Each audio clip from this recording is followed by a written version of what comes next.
जय गुरुदेव। जंगल में एक शेर रहता था। उसके 4 सेवक थे, चील, भेड़िया, लोमड़ी और चीता।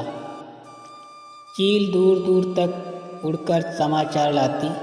चीता राजा का अंगरक्षक था, सदा उसके पीछे चलता। लोमड़ी शेर की सेक्रेटरी थी।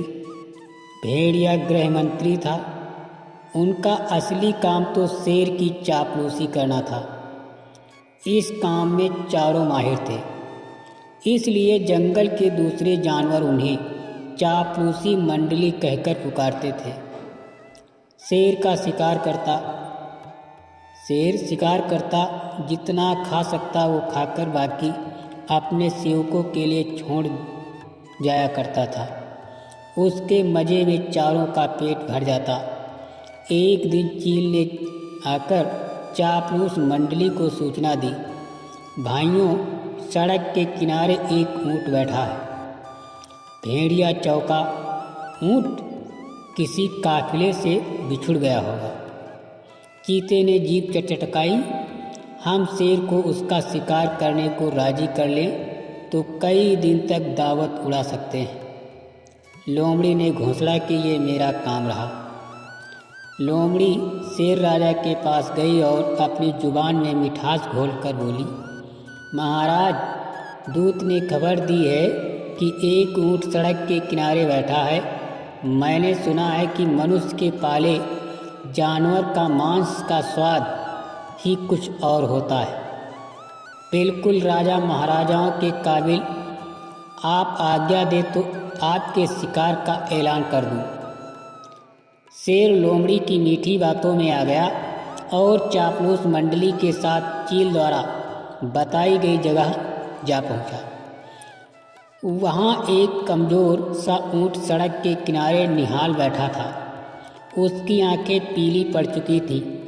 उसकी हालत देख शेर ने पूछा, क्यों भाई, तुम्हारी ये हालत कैसे हुई? ऊँट करहता हुआ बोला, जंगल के राजा, आपको नहीं पता इंसान कितना निर्दयी होता है। मैं एक ऊँटों के काफिले में एक व्यापार माल को ढो रहा था। रास्ते में मैं बीमार पड़ गया। माल ढोने लायक नहीं। उसने मुझे यहाँ मरने के लिए छोड़ दिया। आप ही मेरा शिकार कर मुझे मुक्ति दीजिए। ऊँट की कहानी सुनकर शेर को दुख हुआ। अचानक उसके दिल में राजाओं जैसी उदारता दिखाने की जोरदार इच्छा हुई।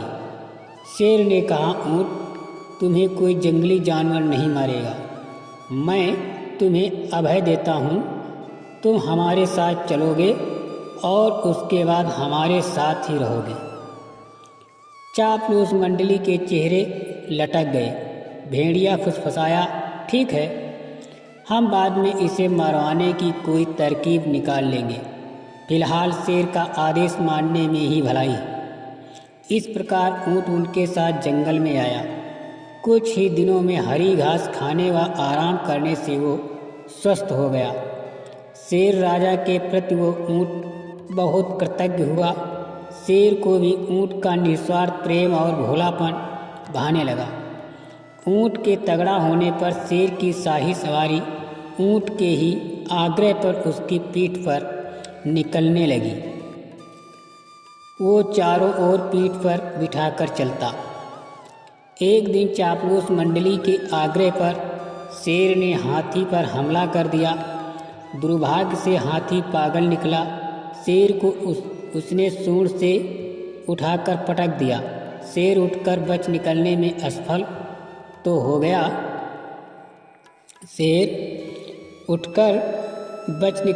सफल तो हो गया, पर उसे चोटें बहुत लगी। शेर लाचार होकर बैठ गया। शिकार कौन करता? कई दिन न शेर ने कुछ खाया और न सेवकों ने। कितने दिन भूखे रहा जा सकता? लोमड़ी बोली, हद हो गई। हमारे पास एक मोटा ताज़ा ऊँट है और हम भूखे मर रहे हैं। चीते ने ठंडी सांस भरी, क्या करें? शेर ने उसे अभयदान जो दे रखा है। देखो तो ऊँट की पीठ का कुबर कितना बड़ा हो गया है। चर्बी ही चर्बी भरी है इसमें। भेड़िए के मुख में लार टपकने लगी। ऊँट को मरवाने का यही मौका है। दिमाग लड़ाकर कोई तरकीब सोचो। लोमड़ी ने धूर्त स्वर में सूचना दी। तरकीब तो मैंने सोच रखी है, हमें एक नाटक करना पड़ेगा। सब लोमड़ी की तरकीब सुनने लगे। योजना के अनुसार चापलूस मंडली शेर के पास गई। सबसे पहले चील बोली, महाराज, आपको भूखे पेट रहकर मरना मुझसे देखा नहीं जाता। आप मुझे खाकर भूख मिटाइए। लोमड़ी ने उसे धक्का दिया। चल हट, तेरा मांस तो महाराज के दांतों में फंसकर रह जाएगा। महाराज, आप मुझे खाइए। भेड़िया बीच में कूदा।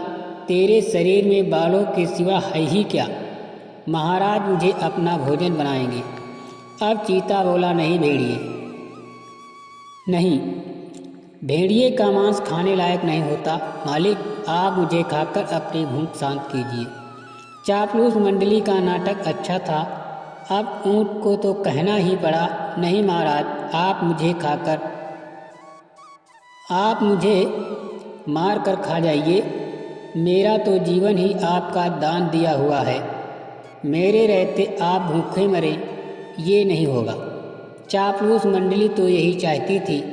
सभी एक स्वर में बोले, यही ठीक रहेगा महाराज। अब तो ऊँट खुद ही कह रहा है।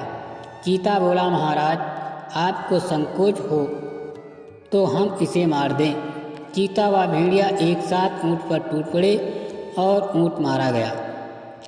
चापलूसों की दोस्ती हमेशा खतरनाक होती। जय गुरुदेव।